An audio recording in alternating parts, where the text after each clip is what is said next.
it's very beautiful. Hello, welcome back to Colorful Voices of Sisterhood. I am Raquel Painter, one of the co-hosts. I have with me Diana King-Barnes and the beautiful Agnes here. Welcome back. We're glad for you joining us. Today's topic of the day is domestic violence. As we know, it's affecting so many people in the United States, really across the world. But the numbers are staggering. Guys, I was doing research last night on it just to see where we're at on it. And it is really affects a lot of people. 1 in 4 women, 1 in 7 men. It is just, it's out of control. Not it's just really, women. Yeah, not it's just women. Out of control. But we do got a special guest joining us, the lovely Tracey Miller.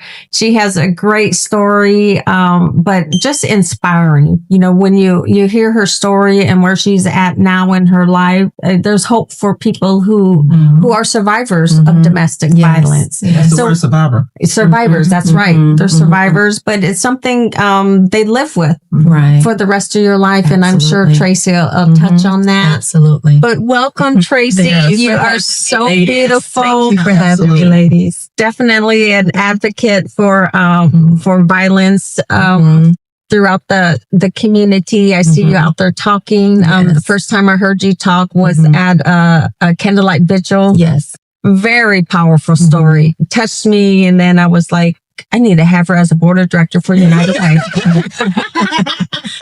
So Tracey is in the community. I mean, not only about domestic violence, but other issues you take a stance on. She is a board of directors for United Way here in our community, but so many other things you're involved in. But I'm going to turn it over to you, Tracey, so our audience will get to know you and your story. So I'll let you take it away. Okay. Well, first I want to say thank you. I'm honored to be here with all of you beautiful ladies, Diana, Agnes, Raquel. This is wonderful. And it's wonderful in so many reasons because I want to be the beacon of hope and light. For people to know that it's possible for them to come out. I didn't think it was possible for me to come out. And so, again, I thank you for the warm introduction. My name is Tracey Miller. I am a survivor. I've been really blessed to be victorious to come out of what I've been through. Amen. And if I can share a little bit of my story, I'll never get tired of telling my story. If it can help one person at a time, one man, one woman, one child, one professional, you know. And I love that you mentioned professional because it doesn't discriminate. That's right. It touches all levels, all economic levels, races, ages. You know, I was even reading that now they're saying 9% of high school students are physically, emotionally, mentally abused by their partner. This is high school. It starts young. So I love this education piece that we're getting, having the opportunity to put out to the audiences that, you know, we can make a difference in this. Yes, we can. We will. Yes, we can. And I like the fact that you mentioned youth because domestic violence didn't start with me in a relationship.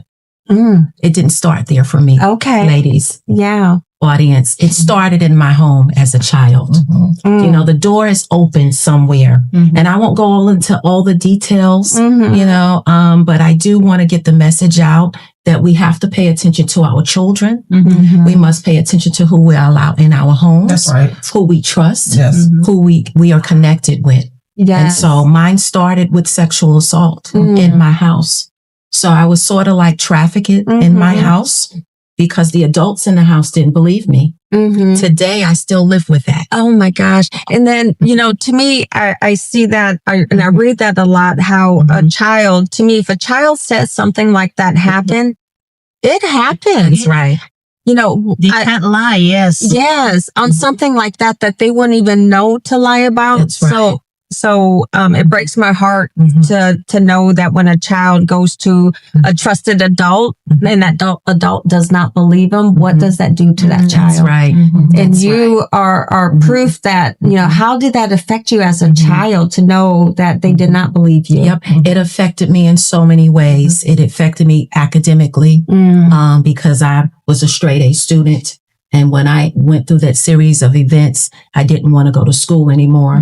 I didn't know who to trust. I felt shame. I felt embarrassed. I felt like it was my fault because the people that I went to that I thought would protect me and love me the most, they took the side of the one that was doing, committing the acts on me, in my home. And so after that, it led me to look into love in all the wrong places. Oh, okay. Because if the provider, whether it's your mom, your dad, your sister, your brother, or grandparents, whoever are there, and you look to them for advice, support, love, comfort, protection, and they say, no, it's you. What are you wearing? Did you wear something revealing? Are you sashaying around the house? What did you do to cause this? Yes. Are you flirtatious? All of those things. And so then I looked outward. So if I'm not getting what I need in the house, because we are creatures of relationship, we are born to love. Yes. We're born to help one another. All of those things are in all of our DNA, I believe. Yeah. And so when that happens, because we're creatures of love, you're going to look for that love. And sometimes love is not really love when it's coming from the wrong person. That's right. It could be lust. It could be all of these things that we see in society today. And so thus that brought me to looking into other relationships. And then hurting people hurt people. And so when you're reaching out to someone, and if we have a commonality of being hurt and abused, then we collide, and then we are hurters. We can hurt one another because we understand. We think we understand. So you build up a rapport and associate yourself with unhealthy relationships. Yeah. And I know I could definitely relate to that in aspect, just because in Native American culture, the abuse is high, especially among Native women. And it's not from necessarily other natives, but people who are of different races, just because of I'll go back to colonization, the boarding schools, those traumatic events that are still generational trauma that people go through. That's but right. the domestic violence among especially Native women is 83%. Wow. And it is high. It's an epidemic. Yeah. Wow. Yeah. It's definitely an epidemic that we just haven't got a handle on yet. Right. So I definitely feel you on that aspect, because at some point how do you fix that? How do you make sure that next generation doesn't go through that? Right. It's education and it's demonstration of love, real love. Yeah. And talking about it. So many people I've helped over the years, thousands, that bear the brunt of shame. I've actually had people tell me, don't tell all of your story. And I say, I have to. I have to wherever I go, because my life has been saved. And I'm not, judging anyone that does. I had to get to the healing process to understand that it's not my fault. And once you know that it is not your fault, that it happened to you, it's not who you are, then the healing process begins. It can begin. And I had to trust counselors. I stayed in the shelter here. I was one of the longest staying residents here. I created a support group within the House of Support, right? At the time, it was the Onslow Women's Center. And I got involved. There are so many different agencies. United Way took care of me and my family back then, because United Way is the umbrella for all the other agencies out here that was providing services. So I got school clothes. I got assistance with housing. I got transportation vouchers. I got clothes for ourselves. We were blessed to help launch, the thrift store. I was on that committee. And so there's life after abuse. But we want to get you to the point where you realize that you're not what happened to you. There are resources out here. And so even the last thing in the series of events, ladies, that happened to me was that I was ran over by a car and left for dead 3 times in one incident right here in Jacksonville. I didn't. And was this from a partner? This was from a partner that I trusted, that I thought loved me. Again, looking for love in all the wrong places, and come to find out, it's the attraction. It's the attraction, And the parent that I had a conversation with said that they had gone through that.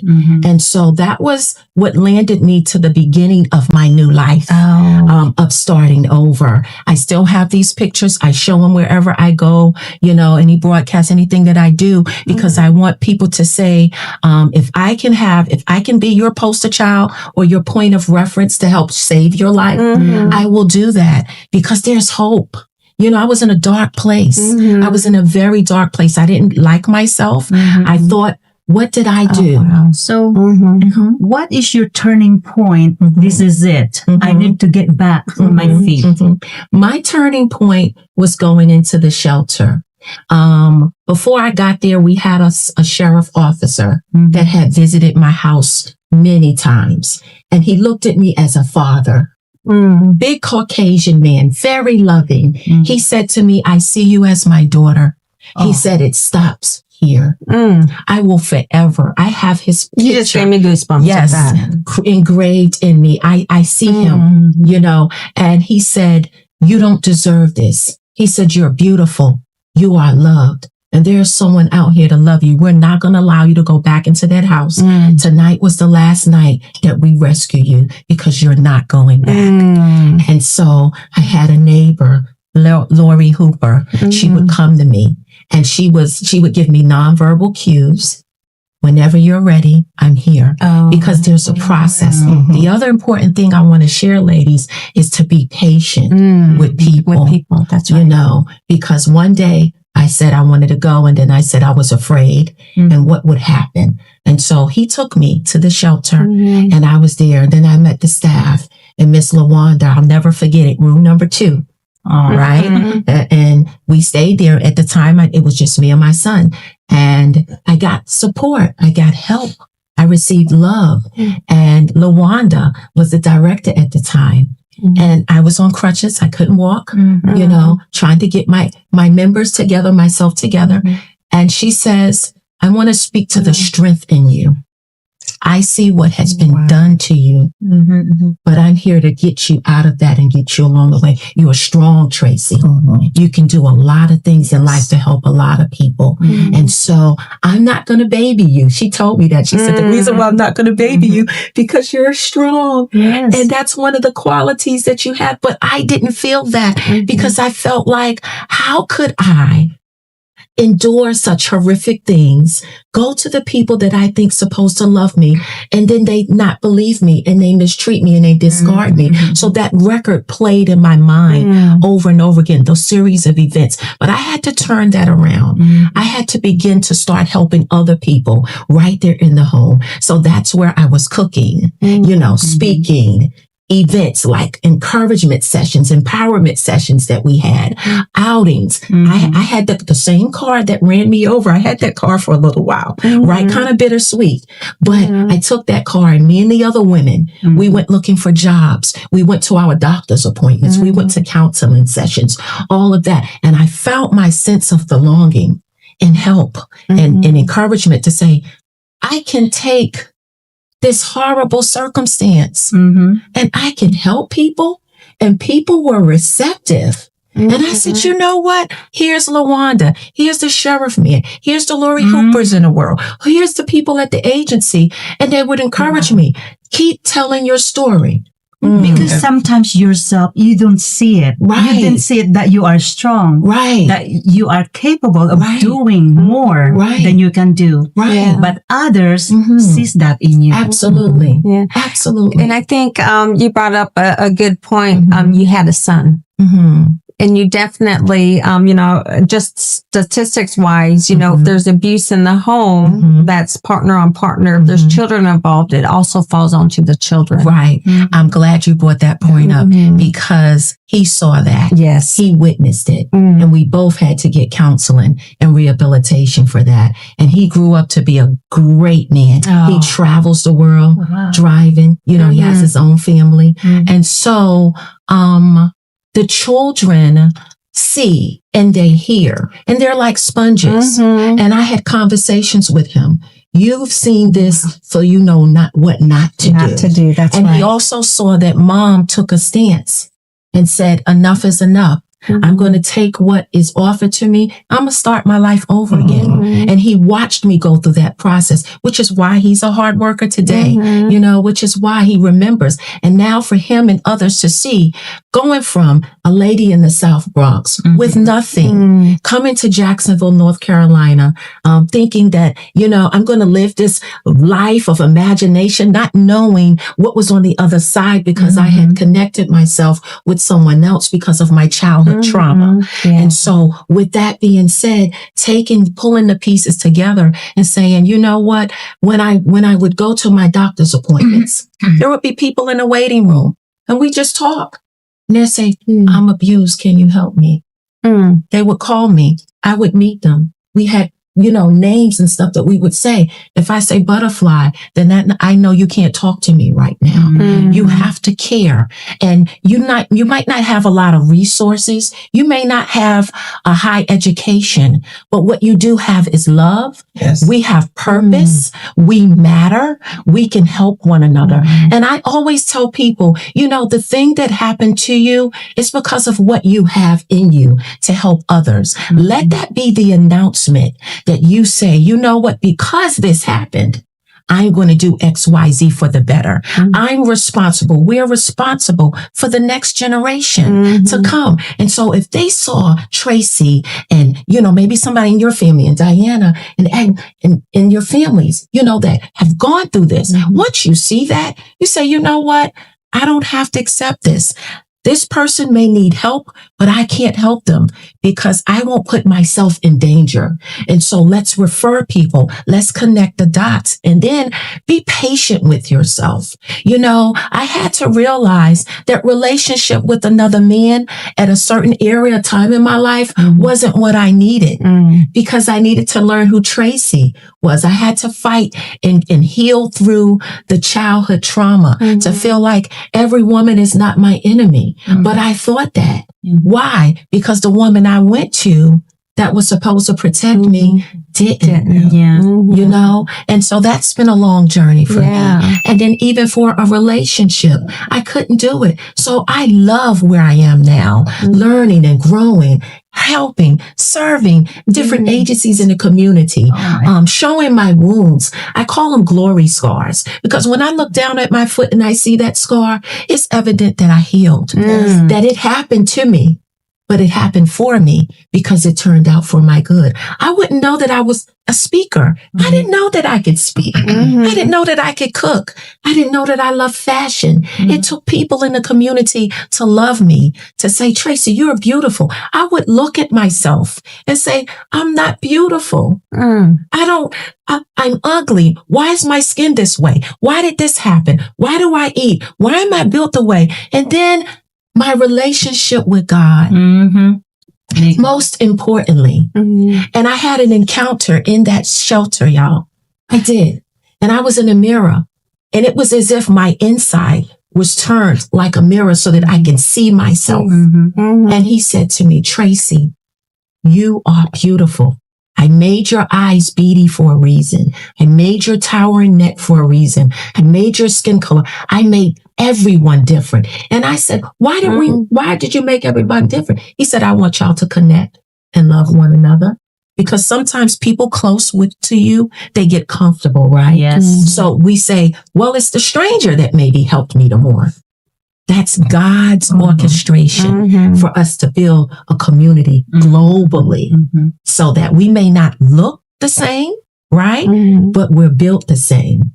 We all have the same color blood. right? We all want to be loved. We all want to have a successful, prosperous life. We all want loving family members. And guess what? Sometimes that doesn't happen the traditional way. It didn't happen that way for me. So I love the space that I am in now, and that I'm privileged to make it out, to go back and get the others. If it's 1, if it's 10, if I save one person and help them come out of abuse and sexual assault, I'm rewarded that way because I made it. Talk a little bit about your, I know you had to learn how to walk all over again. I want to talk about that. And then your beautiful ashes. Yes. This is powerful. Yes.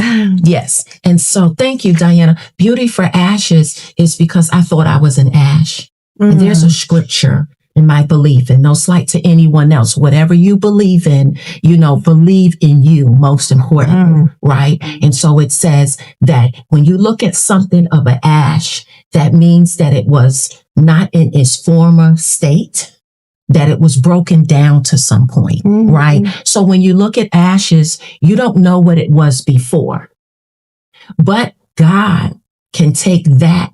My circumstance of domestic violence and sexual assault was an ash that became something beautiful. And so I started meeting in the shelter and then doing conferences every year. And at the time I was military, so I would go to the different states we were stationed in and hold conferences and, training sessions and stuff like that to help women and tell them you could take something beautiful and make it, something that's an ash that might not look bright, that's dark. You might look at yourself and say, what am I going to become? To have that hope, to have that love, to have that encouragement to say, you may be dealing with a situation that's not so good right now, but we can make it something beautiful. Receive the beauty in you that's there. Just because someone else didn't value you, just because someone else don't see your beauty, you've got to get to the point where you can see you're beautiful. You're beautiful. So let me help you. Let me show you my scars. Let me show you my before. Let me show you my after. And I want you to know we're on this journey together and life is not over for you. And so we love clothing. We love makeup. We love hair. We love jewelry. That's Agnes right there. Look at Agnes at the boot. Look at Deanna. Look at Diana. Look at Raquel. We're all beautiful in our own right. And so, but guess what? All of these things that are outer garments doesn't wear us. We wear it. We make it because our souls are beautiful. Right. Our heart is beautiful. Yes, and so when we're dealing with someone, with a broken heart, when we're dealing with someone with suffering, low self-esteem, like I was, I couldn't believe. I said, I don't like my hands. I don't like this. We can look at ourselves, but you know what? We have hearts. We have love and the purpose that we're created to walk out. It is not going to be perfect. Just like the puzzle. I have a module called Putting the Pieces Together. And all the pieces are different, but they fit somewhere. And when all the pieces come together, it makes a beautiful picture. Oh, yeah. Right? I love that analogy. Yes. So beautiful. And so that's how that was birthed. And then the poetry in the shelter, they have some of my poems that I wrote in room number 2. Writing is very therapeutic. So if you're out there and you feel like you're not to the point yet where you can tell someone that you're being abused, I want to encourage you to start writing. If you're not in a safe place to write it on paper, email it to a friend or a family member that you can trust. Get your thoughts out. It's very therapeutic. Go to counseling. Receive the help that's necessary and needed. If you're in a place, I've helped people relocate from different states free of charge on government's dime, on agencies' dime like United Way. So if you feel like you're in an area, whether it's New York, Japan, wherever you are, North Carolina, and you feel like you're not safe, there are agencies that can help you relocate. I helped a woman and her children come from New York. I want to highlight this one story. And so my baby was young at the time. I flew to New York to get her. I brought her back here. I spoke with the social worker at the hospital. The social worker not only connected us with an agency, but they paid in our plane tickets to come back. They reimbursed her for everything she was leaving behind. They helped with her housing deposit. Mm-hmm. I got furniture donated through the furniture store here. God rest Itchy Popkins soul. He's helped me so much with so many women. I miss him so much. Yes. And so I don't want you to look at your situation and think that, how am I going to do it? The pieces will come together for you. We are all here to help you, whether you're a man, a woman, boy, a child, whether you don't have an education or whether you're highly educated, whether you're Black, white, Indian, African, whatever your descent, we are here to help you. You don't have to be abused. You don't have to take the sexual molestation. You don't have to allow your kids to be subject to that, because there are some individuals that think I need to stay because my bills are getting paid. Well, guess what? And I'm glad you brought that up, Tracey, because a lot of women, I know just working with the Onslow Victim Center, a lot of women go back up to 7 times. Yes. There. Yes. And it's because their bills are getting paid. That's right. They've been isolated. They don't have jobs. You know, they're really relying on that individual financially. That's right. And then when they're isolated, they don't have friends or families to reach out to. So I'm glad you brought that piece up, because that shouldn't be a reason to stay, because there's so many resources out there to help a person get on their feet when they have a situation. Absolutely. To bounce off that, is there warning signs that people should be aware of? Absolutely. There are nonverbal cues and warning signs. It's the uncomfortableness. It's the body posture. It's the roaming eyes. It's, the up and down with the emotions. You can look at someone's eyes. Recently, we were out at a meeting at a restaurant, and I purposely, because I knew what she was going through, I would reach out and say, "That's a beautiful family." And I watched her complexion change. That was my way of letting her know I see you. And you do have a beautiful family. And the person there that's going, causing her to go through this, he wouldn't look at us. And he wouldn't. And I just, reached out, and I was giving my number to the lady, and I was yelling my number so she could have my phone number. She knew. And I said, "I'll talk to you later." And I winked at her. So things like being recluse, being withdrawn. Right? Even being angry. If a person is not their normal selves and you know them to be who they are, something is going on. They're overly compensating, making excuses for the partner. How about those who are embarrassed to share? Yes. They will even attack you, not meaning to, because it's like the wheel cycle, the power wheel, right? So when the abuser finds out that you're getting enough strength to leave, the violence will increase to inflict more fear so that person does not leave. I never forget when I not reconnected, but saw my abuser, the one that ran me over by a car. I was in a barber shop, and I was taking my son to get his hair cut. And at first, fear gripped me when I saw him in the barbershop. But then the power in me said, "You will not be afraid. You're going to go in here and do what you have to do, and you're protected." And I was able to look at him and say, "I forgive you." And he ran out of the barbershop. And I found out he was more afraid of me than I was of him, because he knew what he had done. Now, I'm not advising anyone to go and take that approach to put them in harm's way, but I want to share with you that they have issues and they need help too. And you might not be the person to help them, but your first responsibility is for yourself, to help yourself for safety and your children. And so, things like you watch for different bruises. You may see a black eye. You may see scratches. In the summertime, they're wearing long clothing, things that I used to do to hide bruises. If clothing is off, something is wrong. It's 150 degrees outside and you got on a snorkel coat and earmuffs. Something is wrong. Something's wrong. And if you don't see anything, but you have your intuition that tells you something is wrong, please don't ignore it. because something is wrong. But the most important thing is to let that person know when you're ready, I'm here for you. And don't attack them, because then you become the abuser. Why don't you just leave? Well, you don't know what that's like until you're in. It's a cycle for a reason. It is a cycle. You know, I got a new car. The car that ran me over was a gift. This man brought me from the abuser. You know, I was getting flowers. I was getting tubs ran with flowers and bubble bath and all of those things. And everybody was like, woo, you found the one. No, but they don't know the other They half. didn't know what was going on behind the door. But then when I would be in the supermarket and I'm with my friends, where do you know him from? Where do you know her from? And I'm a personable person. I don't meet a stranger. I'm going to talk to everybody, right? I'll connect. Those were signs. You know, I'm not to have friends. I can't go out and be with my friends. You know, you have to know where I'm at all times. And I know we have this tracking device for people. Like, you want to know where your family members are. You want to know where your children are.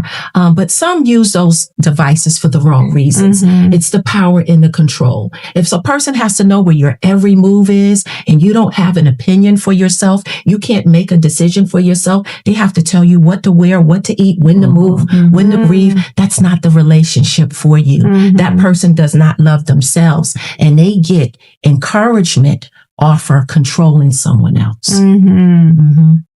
Yeah, I like the fact that you brought that up on, it probably starts off small where you really don't notice it. Yep.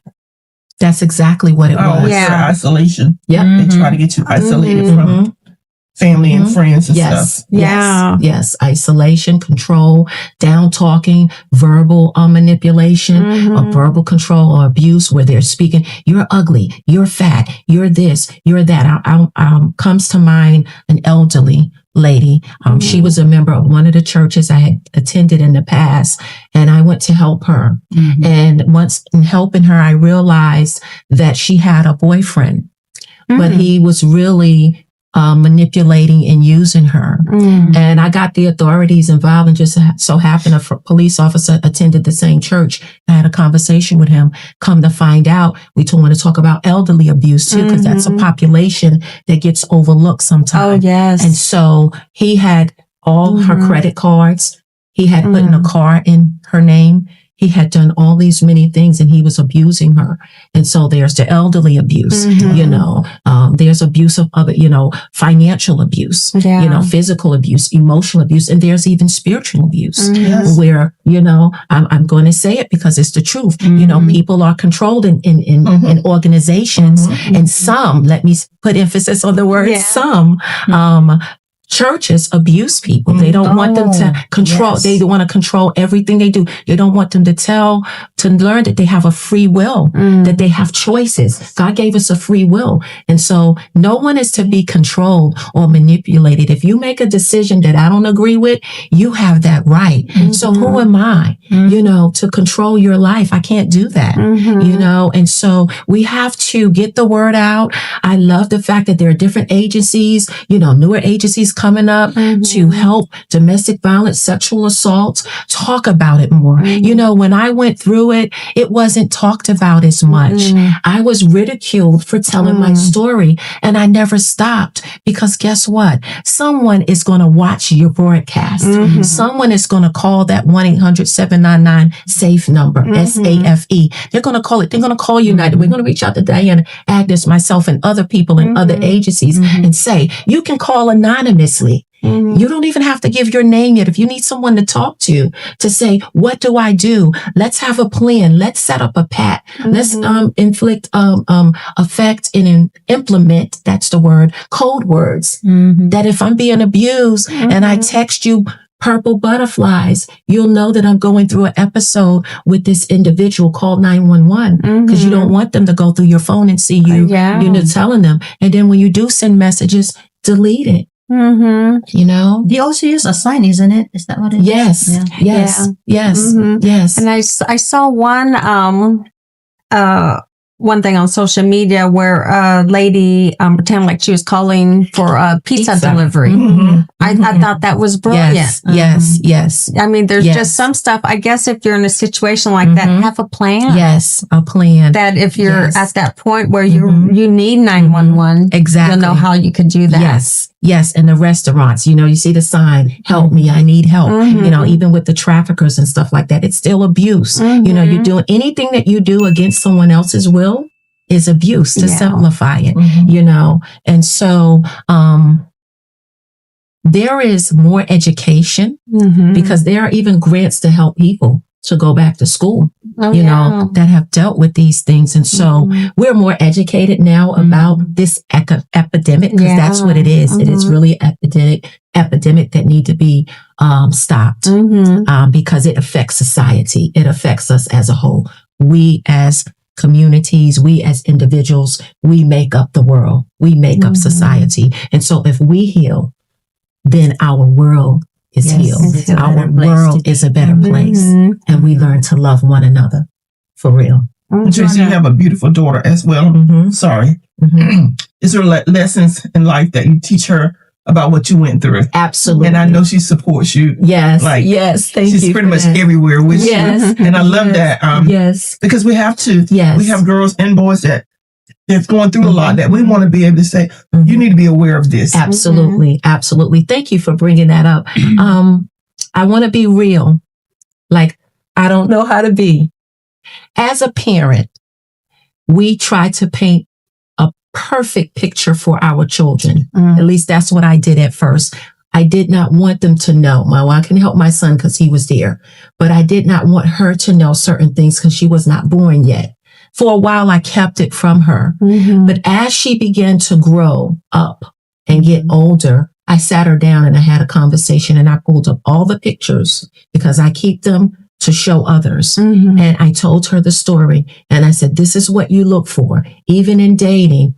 No, and I build a bond with her so that I can trust. They say that you can't be your children's friend. I believe you need to be their friend on a certain level, because if you don't create a bond with them, they're not going to open up to trust you to tell certain things. I want her to be, and I've created that, where she'll come to me and tell me, Mom, this, that, and the other. And what about him, or what about her? And we have those hard conversations. And so she knows. And so she's familiar. She has gone further than I ever have at her age now. And so she's studying for medical. And that girl, she doesn't play. She is in those books, and, going in the medical profession is very challenging. But she's a hard worker. She's in school, and she's pursuing her goals and her dreams. And I support her and encourage her in that. And so, yes. And I love that, Tracey, because right there, you're changing that generational trauma for your children. Absolutely. Just because you're real, you're honest, but you're helping her look for those signs. Absolutely. Where I think all of us, when you're talking about education, even 20, 30 years ago, domestic violence wasn't a topic of discussion. That's right. But now, with the numbers being, 1 in 4 women, that's a lot of women. Yep. 1, 2, 3, 4. Yep. That's right. Anytime you look at a group of women and you just count, if there's 8, at least 2 of them are being victims of violence. Right. But with you sharing that and being real with your child, that is one less thing your daughter would have to worry about. Absolutely. And because she knows and she's aware, it has caused her to make better decisions. And so, she sees me, and I says, you look at someone and they're going through it, you can't see but right now, but you'll begin to tell your story like I have. Write books. Go around speaking, creating programs, supporting other agencies, serving in the community.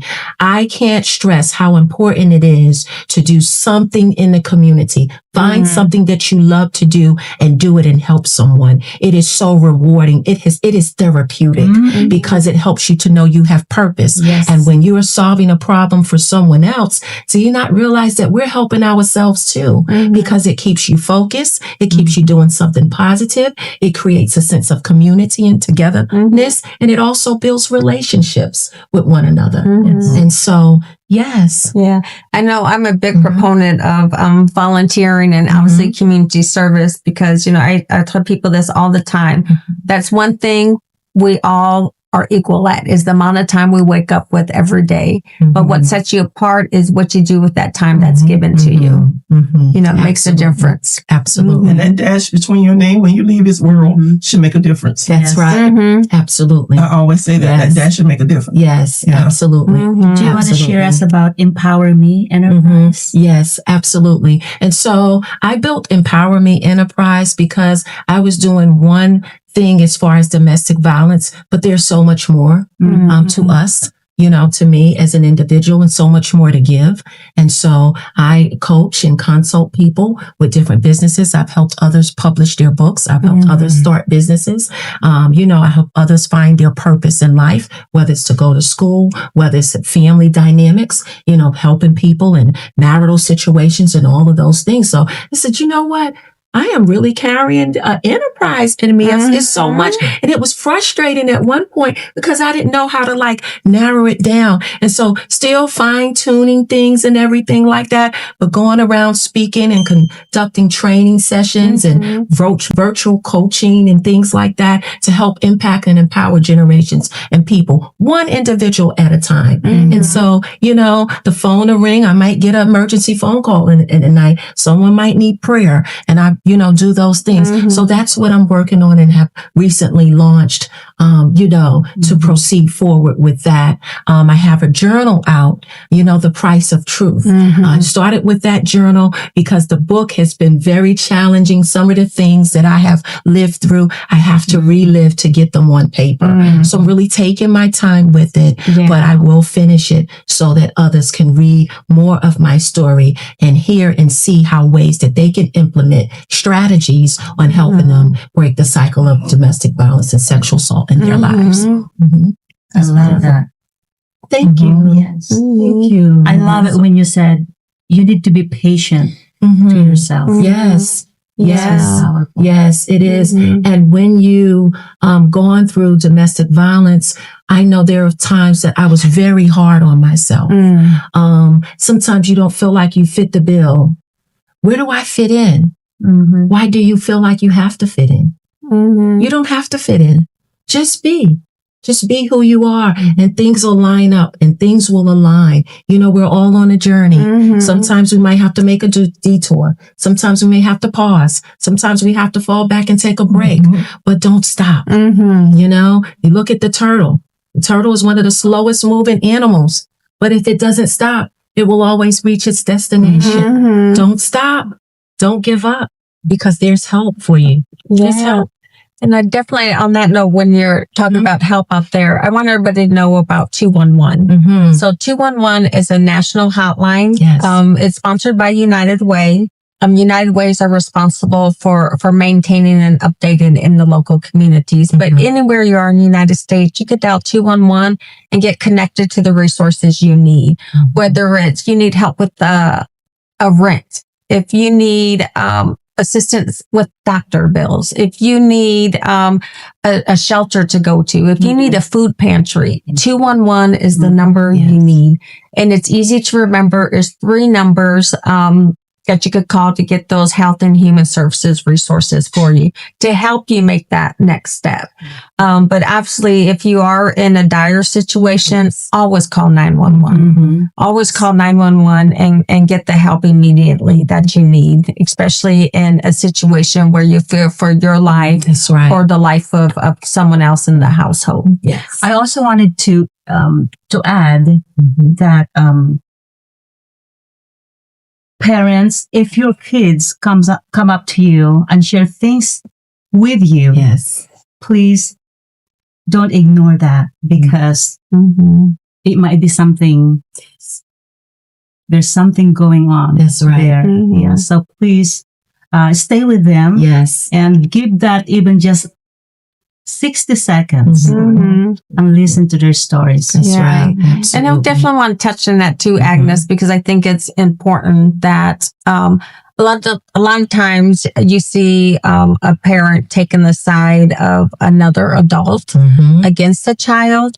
I just want to put this in the back of people's minds is that child has no one else but you. That's right. That child has no one else but you to protect them from what they're telling you. Adults can figure out stuff for themselves, but a child, they need you. So please don't disregard what a child says. Yeah, that's true. And they're not just needing an attention. That's right. That's right. We need to be held accountable. That's right. That's right. That's right. Become accountable. I'm glad that you mentioned the fact, Agnes, about attention. Really quick. I remember breaking dishes in the house purposely to get attention, to say something is wrong. Something is wrong. Something is wrong, and I need help. And so when they do things like that, don't be so apt to punish them. Ask the question, not, why you shouldn't be doing that. That's an abnormal behavior. And you can call it a temper tantrum or what have you, but something is going wrong. And so those are another telltale sign. So that the parents That's a good point. I'm glad you brought that up. Yeah. So as a child, that's how you did to get your attention. Broke dishes. Wow. Or be rebellious, not do certain things because guess what? If you're not listening to me, why should I listen to you? Oh, wow. Yeah. Powerful stuff. Powerful stuff today. But thank you guys for joining us. Miss Diana, do you want to close us out? Well, Tracey, we'll say thank you again to a survivor. Yes. Thank you. To a powerful woman. So we'll see you guys in 2 weeks. Don't forget to like and share at all time and be attention to what's going around in your surroundings. That's right. At all time. We need each other. Yes. Thank you. We'll see you guys later.